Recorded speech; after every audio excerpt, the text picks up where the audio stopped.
June 25th, 2021 is going to be the day we finally get to see Matt Reeves, the Batman, barring any kind of problems in production over the span of the next, well, 2 damn years. He'll have time to make this particular film the way that he wants it, to potentially give us the Batman film that we've always wanted but never ever really gotten. I mean, as great as Nolan's films are, they're not really about the world's greatest detective. They're really not. They're Batman movies, and there's nothing wrong with that. Hell, The Dark Knight, here it is 11 years later, and it's still one of the greatest films ever freaking made. So I am in no way throwing shade at that. But when it comes to the story of Batman being a detective, in fact, maybe more of a noir-based Batman, this is something that a lot of people have been looking forward to with this new iteration. Unfortunately, it won't be with Ben Affleck, but Robert Pattinson could actually give it something worthwhile, especially now that we're getting some alleged plot details coming out. So there are going to be spoilers ahead, just so we're clear on this front, but this is currently the plot outline that is making its way around the web. So according to this website here, whodunit psychological murder mystery and more plot details, the Batman will have a heavy noir tone. And that's, again, what a lot of people have wanted over the years. They've wanted a very noir heavy Batman, not the Joel Schumacher Batman and Robin, although I still to this day will completely defend Batman Forever. But that being said, let's go on. According to Ryan Unicomb, who has worked on films like The Wolverine and a lot of other big name films, was talking for the BYO show. And he says that the Batman will be a psychological murder mystery of sorts. It's a point of view driven film in the Hitchcockian sense. Ryan explains it as the camera staying on one character for the majority of the movie. This gels well with reports that we've been hearing that the Batman will be a POV driven story told from Batman and Bruce Wayne's perspective, which I really like. None of this what is anyone else up to nonsense. It's just going to be strictly the Batman. Very character driven, very noir. And maybe that is why they're talking to Robert Pattinson. He's done the indie character driven stuff. He's moved past Twilight, and apparently he is quite good in some of those particular cases. And if it's going to be pretty much all on him, you have to get somebody who's not only moody but can act. So we'll see here.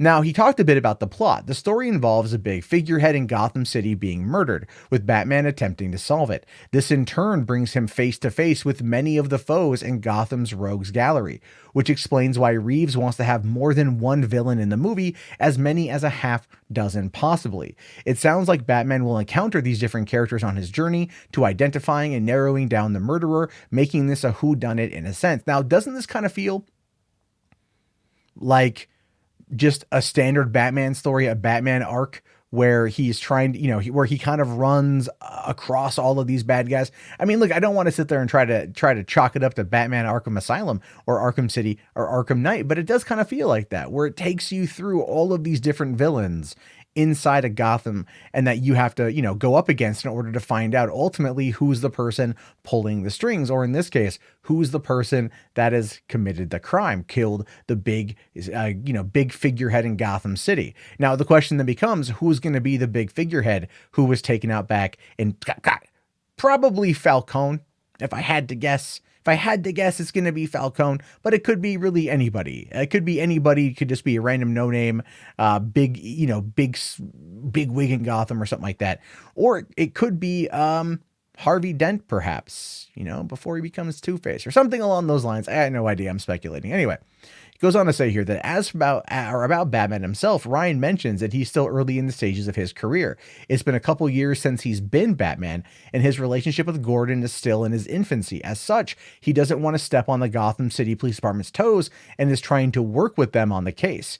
The Batman marks the beginning of Bruce's legacy on his path to deciding what he will eventually become. Now, this is also kind of what they did with the Spider-Man PS4 game, where Spider-Man had been Spider-Man, Peter had been Spider-Man for a number of years, had a good relationship with the police, but was, wasn't like an infant coming into the superhero world. And that was actually a nice way of going about it. This kind of feels like it's going to be maybe in the early stages of just kind of getting your training wheels off, that Batman is still trying to figure things out. At this point, he's not resorting to out and out combat like Ben Affleck's version of the character, where he kind of became old and cynical and just said, screw it, but he's still here being a detective. Now, it says here, finally, Ryan echoes what we've heard about in the kind of Batman movie Reeves is aiming for. The Batman is very much a detective movie, with Batman's detective skills being fully utilized. He's called the world's finest detective for a reason, and the Batman may very well show us why. And look, I really, really like this concept. I think this is a great idea if this is to be true, but it does feel, quite frankly, what we've heard time and time and time again coming out of this camp. What they're trying to make in regards to this movie, have it be a smaller scale, more intimate Batman film, not something as big and crazy as The Dark Knight Rises, which was just wow, and not as crazy as even The Dark Knight, but even more toned down than Batman Begins, and even that was toned down. And I think that if we got a solid, noir take on Batman, where he is more of a detective, where he doesn't want to like edge in on the police's territory, that he's trying to, craft a good relationship with them, where, they can trust him and utilize him, and he doesn't feel like he's getting in their way, it could make for some really intense moments, because they could still not know that Batman's a good guy. Some of them could still feel that Batman's bad. And even though he's got a relationship with Jim Gordon, that could still be utilized as a thing, that as a kind of a go get Batman sort of situation. Like, you take him out too, he's part of the problem. And I really do feel that that's going to be a fair amount of what this film is, and that's going to add to a lot of the intensity as Batman tries to navigate who killed this big figurehead, going up against Catwoman, Penguin, and whoever else has been rumored to be in this project, as well as trying not to get in the way of Jim Gordon, who is probably running his own investigation into the murder of whoever this person is, and having all points kind of converge at the end to discover that it's who's the villain gonna be. It's not Black Mask, because clearly Black Mask is going to be in Birds of Prey. I don't know. Could it be Zsasz? Could be Zsasz, but Zsasz isn't really a big bad. Yes, I like Zsasz, but he's not really a big bad. If he goes up, the Penguin and Catwoman, is it going to be the Riddler? Probably not. Is it going to be the Joker? Most definitely not. The Joker probably won't even be in this. They're going to want to go for some of the more, I don't want to say sub villains, but not like Joker level. You know what I mean? Like right below the Joker.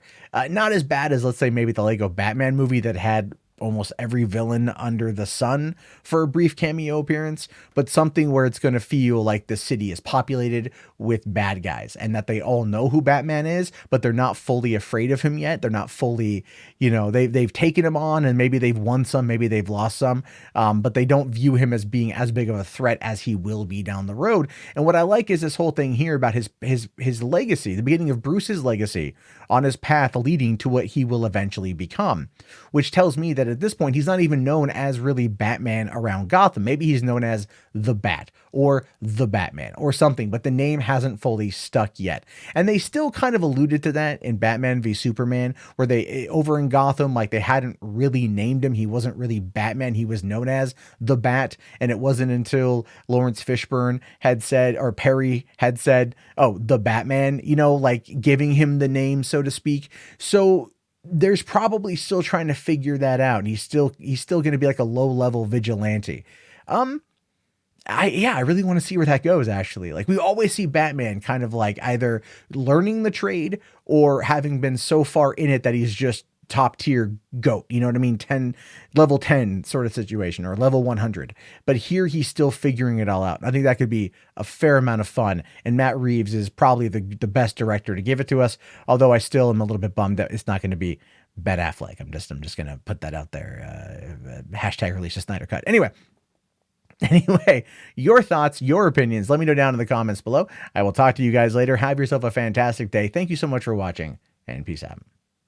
Hey, thank you so much for watching the video. I really appreciate it. Don't forget to hit that like button and subscribe if you're new. But if you really want to help the channel, be sure to check out patreon.com/Matt Jarbo. There's $3 theater perks. Lots going to be going on with that, as well as the Facebook group, which is going to be only growing as time goes on. Anyway, thank you again so much for watching, and I'll see you guys soon.